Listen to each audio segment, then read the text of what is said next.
we got another death battle. This is Genos versus War Machine. I have no idea who Genos is. I think I'm pronouncing his name wrong. I'm hoping I'm pronouncing it right. So I'm on Team War Machine because I am a Marvel fanatic. That's all I got. But I can't wait to learn more about this. It says he's from One Punch Man. I gotta rewatch that. So this guy, there might be some spoilers on the show. Who knows? But anyway, let's get to it.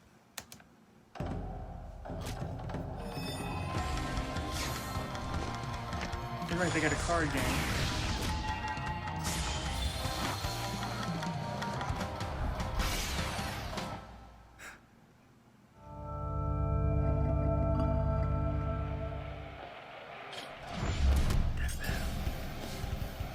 Sometimes the most awesome heroes aren't born, they're made.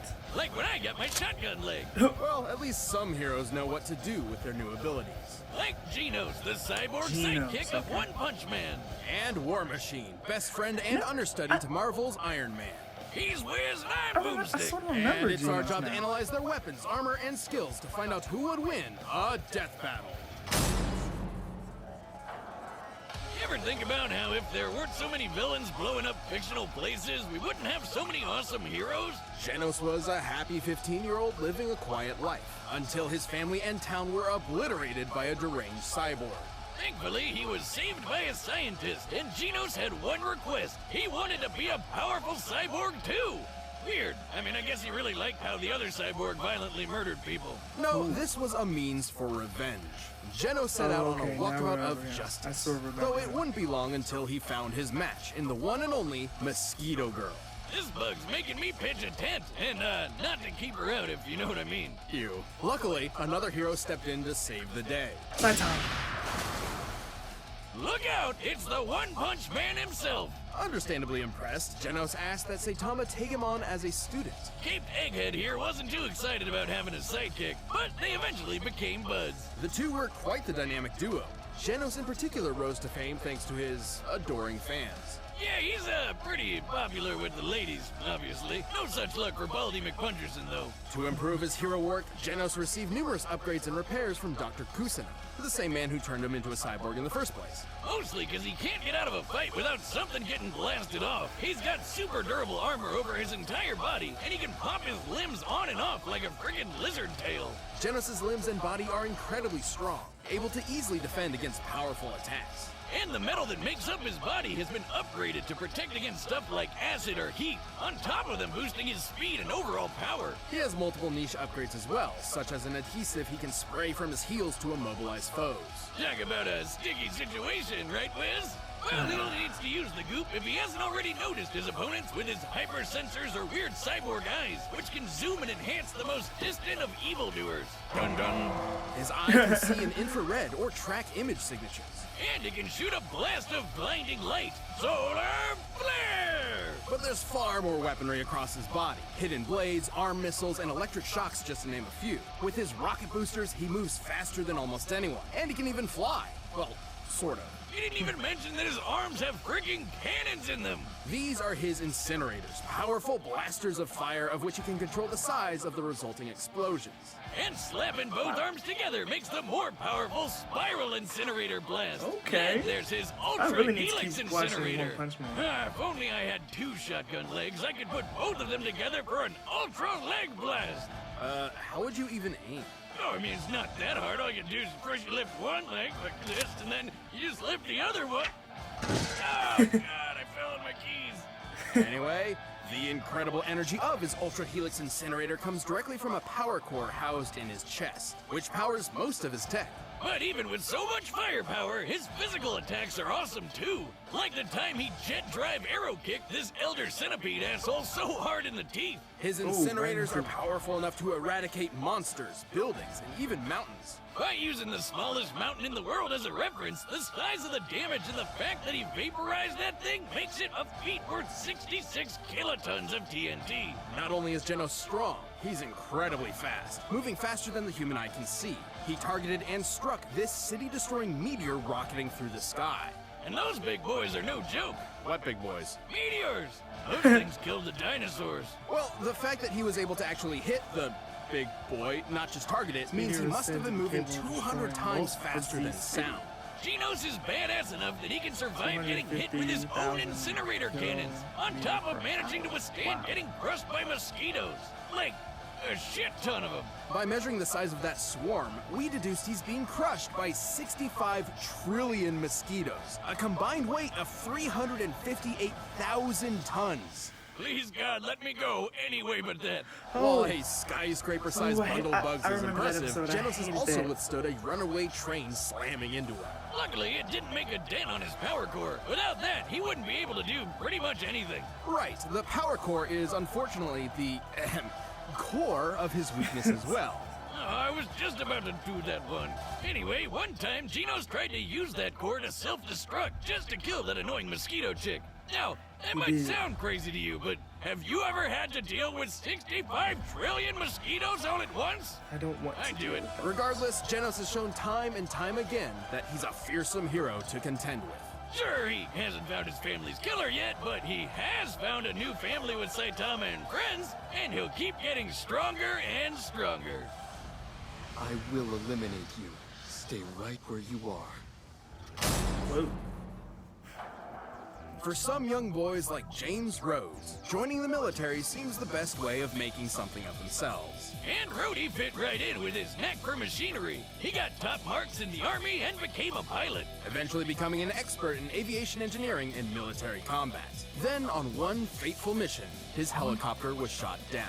Things didn't look good, but then Iron Man showed up. Turns out Rhodes wasn't the only one in trouble. Tony Stark was stranded without enough power for his suit and asked for his help. The two began an epic adventure that turned them into close friends. Rhodes stepped into the shoes of a superhero and became a man his younger self would be proud of. And being Tony's best bud had some perks, like taking over as Iron Man sometimes. Right. Who wouldn't jump into that suit at the first chance? Next time, baby. And eventually, Tony offered Rhodes a superpowered suit of his very own. That's when regular old James Rhodes became War Machine.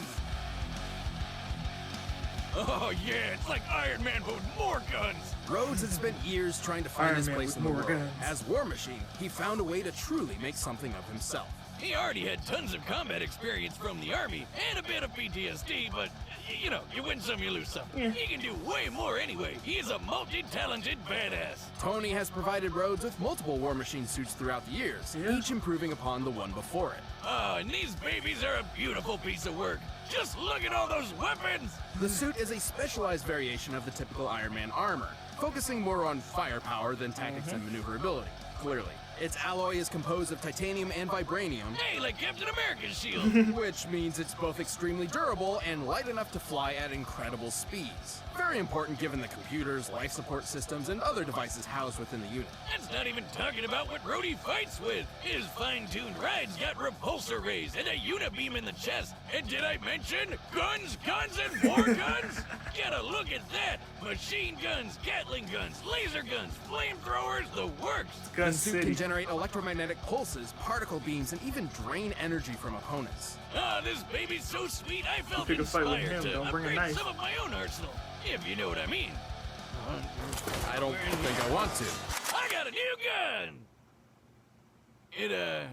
It was white when I bought it, but I accidentally washed it with my hat. So obviously, I'm pretty hyped about the guns, but the armor has a lot of really cool other things too. His most up-to-date suit includes incredible chameleon systems that allow him to not only become invisible, but intangible, bypassing scanners and phasing through walls. You know, I could really use that next time you try to stab me with a trident! It was one time! And in the most dire of circumstances, War Machine has a self-destruct function he can call upon to make sure his tech doesn't fall into the wrong hands. I mean, this work of art can scan for things like weird light and electromagnetic signals. But even if Rhodey doesn't see it coming, he can handle the craziest of attacks. Not only has he been Civil War thrown was a through a great movie. mountain with enough force to cause an earthquake, He survived getting nuked. You see the size of that crater? Compared to War Machine himself, this looks like the explosion was over 2.5 megatons of TNT. and the suit is fast enough to fly into orbit and out into space. Take that, Elon Musk! No, but please send me one of your flamethrowers. Sorry, not a flamethrower. Yes, you. Given how it only takes War Machine about 10 seconds to exit the planet's orbit, and measuring the distance he's traveled, this puts him at flying speeds over Mach 620. And while he may be speedy, Rhodey's also strong enough for his hits to be the first and last. He's lifted cars, thrown tanks, and tossed a dude so hard he destroyed a spaceship. Not to mention the fact that Tony created the War Machine suit to be on par with his own Iron Man suit. Yeah. And remember, Rhodey even acted as Iron Man for a while, so plenty of what Tony can do, he can do too. Thought the Including the storm's time lightning? Tony blew up a massive rock Outsmarted the Norman size of Osborn? Manhattan. Okay. Of course, everything he's experienced as a superhero and in the army hasn't exactly been But the Tony best for his beat, mental Mr. state, which Fantastic has in chess, unfortunately so- left him with pretty drastic cases of PTSD and survivor's guilt, even sometimes feeling he's not worthy of the high-tech armor he wears. But he'll push past it to rescue his friends as well as the rest of mankind. Time and time again, Rhodey's proven that Tony isn't the only armored Avenger. Also, did I mention the gun?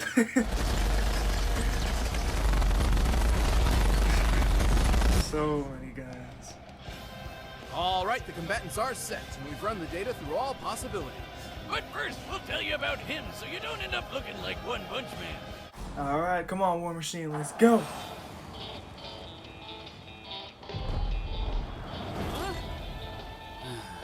Never a day to myself, huh? Come on, War Machine. Hey there! Destruction of property is a serious offense, young man. One more of you, huh? Come for vengeance? I'll turn you to scrap! Right, stop.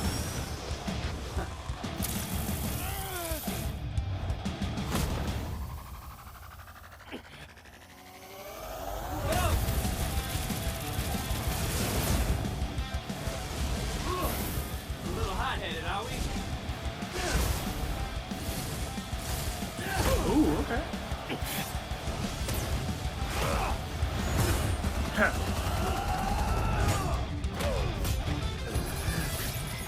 No, come on.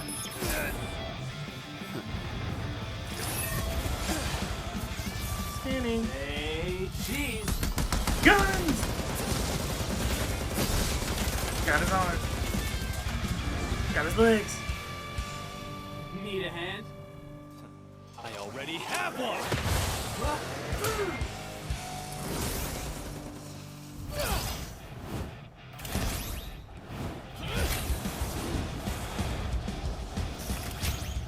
I don't fall apart that easy.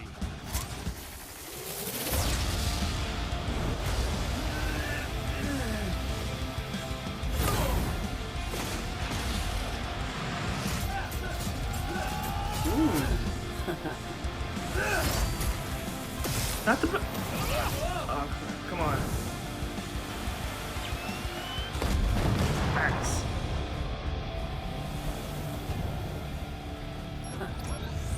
Stealth.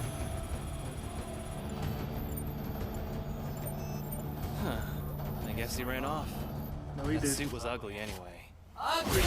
Ugly. This is my Sunday best!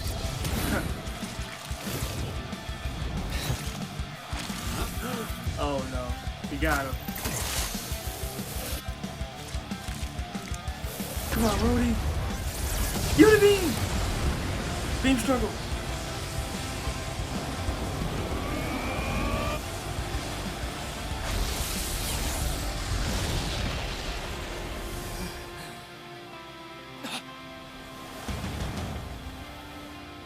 He's still in it. He's still in it.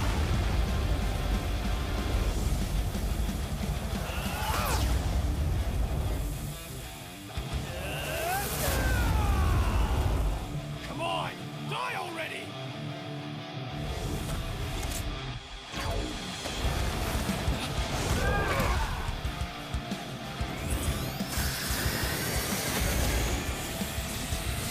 Not yet! I'm taking you with me!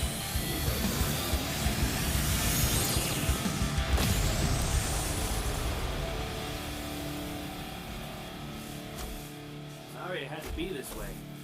Don't talk to me. You got it. KO! Well, looks like Genos is G no more. Genos was certainly a serious threat in the field of battle. However, Rhodes held a solid advantage in many different aspects. He's had years of training in the military, even before becoming a superhero, which means he's been doing this for way longer. Stratagems aside, let's compare their power output. At his best, Genos had kicked the Elder Centipede backward, Which was freaking huge. According to an interview with a One Punch Man manga illustrator, Elder Centipede's body measures 15 meters wide. With that and scaling to its surroundings, we determined its full size to be over 700 meters long. The force to knock aside something this large would have to be over 15 megatons of TNT. But War Machine's got the edge over that. Remember the giant rock that was the size of Manhattan? Taking the square footage of Manhattan and the height of the rock, we found that the energy it would take to shatter a rock of this size comes out to over 280 teratons of TNT. Way more than Genos knocking around the big bug. War Machine's orbit-breaking flying speed proves he's a lot quicker too. But even if he could get a hit in, Genos had no way to counter Rhodey's energy-draining tech and Ghost Chameleon mode. Genos was certainly a powerful contender, but War Machine's overwhelming firepower and high-tech abilities were just too much for the teenage cyborg. Yeah, War Machine was on the road to victory. The winner is War Machine. Thank you for watching this episode of Death Battle. If you want the battle music for yourself, you can find it linked in the description below. And you can check out a link to the Death Battle card and dice game. Who's next?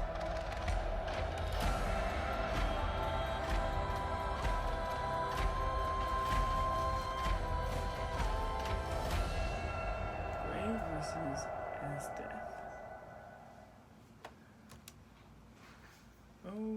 Okay. Don't know who either of those are. But, like I said, I knew War Machine was going to win. I called it. Next death battle, I don't know who either of them are. If you guys could let me know, give me some information, I really appreciate it in the comment section below. But that was a good death battle. They always have good matches. If you guys like this video, comment down below and tell me what you think. Give it a like, share it with your friends and enemies. Subscribe to the Cuzzles channel and turn on those bells so you never miss a video. And last but not least, peace. Let go. You decide if you ever go.